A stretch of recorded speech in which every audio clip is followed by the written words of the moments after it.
c'est Vega et aujourd'hui je vous propose un nouveau concept tout simplement, c'est-à-dire je vais faire une rétrospective de l'univers Naruto arc par arc. Si cela vous plaît, n'hésitez pas à lâcher un pouce et à commenter pour qu'il y ait du coup la suite forcément. Il n'y aura pas des épisodes, des millions d'épisodes puisqu'il n'y a pas des millions d'arcs dans Naruto, mais je parle bien sûr des arcs en termes de manga. Et on va parler du premier arc qui est du coup simplement l'arc de l'introduction qui fait 8 chapitres, donc du tome 1 et du premier chapitre au du tome 2.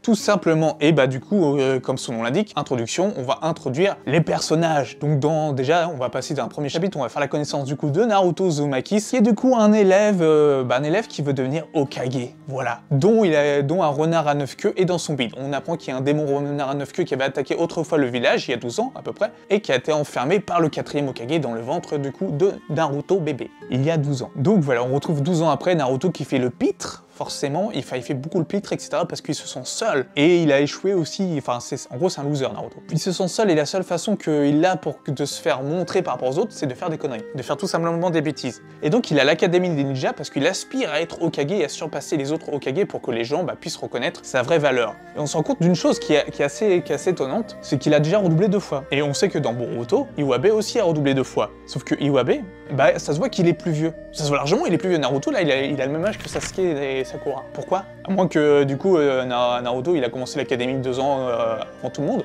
Alors, je vois pas pourquoi, sinon. Et si on remarque bien dans le chapitre 1, il y a Sasuke Uchiwa. Et dans le chapitre 1, si au moment dans la classe, on voit dans l'académie, dans la classe, on voit, il y a une bulle, on voit du coup Sasuke, il est là, il est présent. Il est dans le chapitre 1, il est présent. Il est en fond, il est présent. Et j'ai trouvé ça marrant comme easter egg. Ça sera pas parce que du coup, on savait déjà qu'il y aurait Sasuke. Ou peut-être pas, hein, peut-être que c'était juste comme ça, random. Et si ce personnage, je vais l'utiliser, je ne sais pas. Donc voilà, Naruto passe l'examen pour sa 3e fois, il se fait recaler par Iruka. Iruka qui est du coup le professeur de Naruto et son ami aussi parce que Iruka a perdu ses parents lors de l'attaque de Kyuubi, donc le démon renard, et il en veut pas à Naruto, voilà. Mais il le recale parce que pour lui Naruto, pour le moment, il est pas non plus apte à ninja, je veux dire, il lui demande de faire du multiclonage, enfin de se dédoubler une seule fois, il n'arrive pas à faire un clone. Mais il y a un autre professeur, Mizuki, et donc Mizuki lui dit à Naruto d'aller carrément lui voler un rouleau. Et ça, je trouve ça marrant parce que c'est un rouleau de technique top secret, genre tu sais, des techniques vraiment interdites, etc. Naruto, il y croit à ce 3e Hokage. On a le premier combat Naruto versus un Hokage. Vous savez comment ça se termine? Par un sexy jutsu et le 3e Hokage est KO et Naruto vole le rouleau ultra cheaté, ultra secret. La surveillance à Konoha laisse à désirer, et de 2, c'est le pire Hokage du monde. Je veux dire, le mec il se fait terrasser par un sexy jutsu. Pourquoi pas? Et grâce à ce rouleau, du coup Naruto va apprendre le multiclonage, la fameuse technique emblématique du personnage, enfin. Et c'est là où on va voir déjà aussi la relation avec Iruka et Naruto, la relation, et apprendre un peu plus du background de Naruto. C'était un très très bon chapitre pilote et j'ai beaucoup aimé, et à la fin forcément, Naruto reçoit son bandeau frontal au lieu des lunettes qu'il avait. Une sorte de lunettes un peu à la Digimon qui était ultra stylé, j'aimais beaucoup ces lunettes là. Donc voilà, et du coup on continue l'arc de l'introduction en introduisant d'autres personnages comme Konohamaru, qui va être introduit comme étant le rival du coup de Naruto, car lui, étant le petit-fils du 3e Hokage, c'est pour ça qu'il s'est fait appeler Konohamaru. Je veux dire, ses parents ne devaient pas l'aimer pour l'appeler comme le nom de son village. Je veux dire, c'est comme si tu t'appelais Rouen alors que tu habites à Rouen. C'est un peu triste, voilà. Du coup, tout on le traite comme étant le fils du 3e Hokage, mais personne ne le voit comme étant du coup Konohamaru. Un peu comme était Boruto au tout début de Boruto. C'est un peu la même parallèle au tout début. Et du coup, il croise Naruto, il s'énerve, il le claque. Il le claque parce que Konohamaru le cherche. Et de ce fait-là, Konohamaru a du respect du coup pour Naruto. Naruto lui apprend le sexy jutsu. Et on voit du coup son professeur Ebisu qui du coup, ça ne l'affecte pas trop le sexy jutsu. Et là, Naruto utilise le multiclonage et utilise du coup le harem no jutsu. Voilà, du coup, avec plein de clones, il crée plein de filles à poil pour battre Ebisu. Et il le bat comme ça. Et chose étonnante, c'est que du coup, on voit le 3e Hokage qui voit tout ça avec sa boule de cristal. Et c'est une question que je me pose, mais elle est passée où cette putain de boule de cristal? C'est vachement pratique pour surveiller tout le monde dans le village avec cette boule de cristal, elle est où? Moi j'aimerais bien savoir où elle est passée. Si vous savez où elle est passée, cette fameuse boule de cristal, il faut me le dire. Hein. Et c'est là que du coup on passe à l'introduction des 3 emblématiques, Naruto c'est fait, mais oui, 3 emblématiques personnages de la licence du coup de Naruto. On commence déjà par Sakura et Sasuke. Sasuke est présenté comme le brin ténébreux qui a comme ambition de tuer un homme et de venger sa famille. D'ailleurs Naruto pense que c'est lui qui veut tuer, donc il a un petit flip un peu. Et Sakura, là, qui a juste comme pour but de pécho Sasuke. Enfin, c'est son seul but. Tout ce qu'elle veut faire, c'est pécho Sasuke. Voilà. Elle veut même du coup l'emballer. Elle fait toute une technique de drague et tout pour l'emballer, etc. Alors qu'on sait tous que du coup c'est Naruto qui a le premier bisou de Sasuke. Voilà. Et Naruto veut pécho Sakura. En fait, on est dans un truc où c'est pas mal gagasque. Et c'est vachement même c'est marrant. Moi, je me suis bien marré en relisant du coup ces chapitres parce qu'on passe vraiment des trucs assez humoristiques, assez Dragon Ballesque, vraiment dans les premiers tomes de Dragon Ball. Et du coup, on voit Naruto qui utilise une technique de métamorphose en Sasuke pour draguer Sakura, mais après il a la diarrhée, Sasuke arrive, etc. Et là, on apprend quelque chose de sympa parce que Sakura dit à Sasuke que Naruto a la chance de pas avoir de parents parce qu'il peut pas se faire gronder, etc.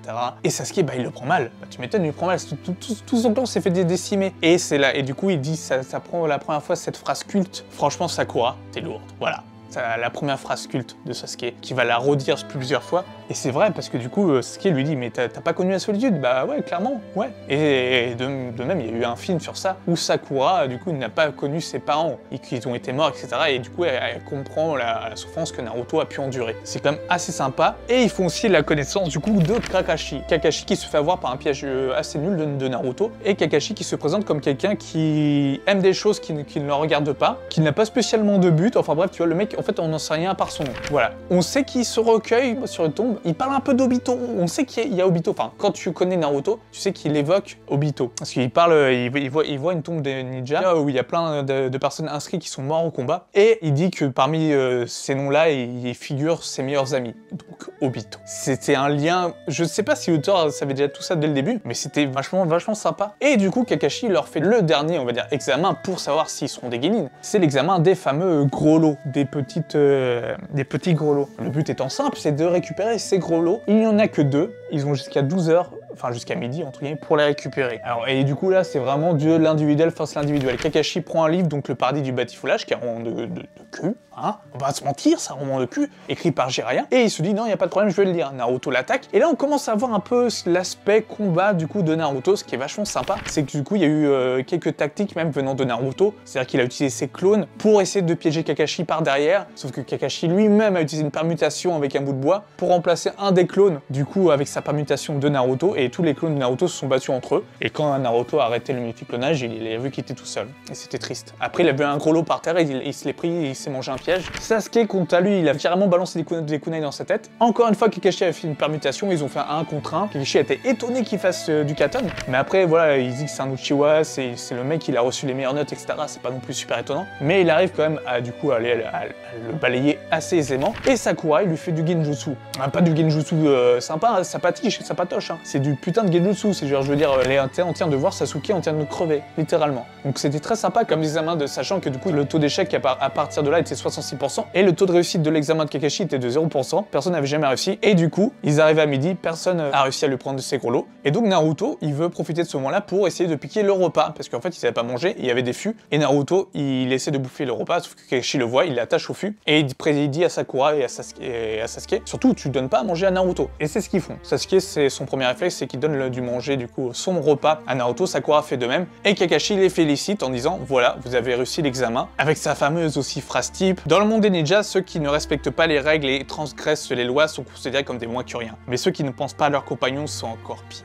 Et c'était une phrase qui restera mythique. On a eu 2 grosses phrases mythiques dans l'introduction. Du coup, voilà. On a introduit à peu près les personnages principaux. C'est-à-dire Kakashi, Sakura, Naruto forcément, et Sasuke. Voilà, j'ai cherché alors que c'est mon personnage préféré, Sasuke, alors que j'ai l'emblème ici, mais bref.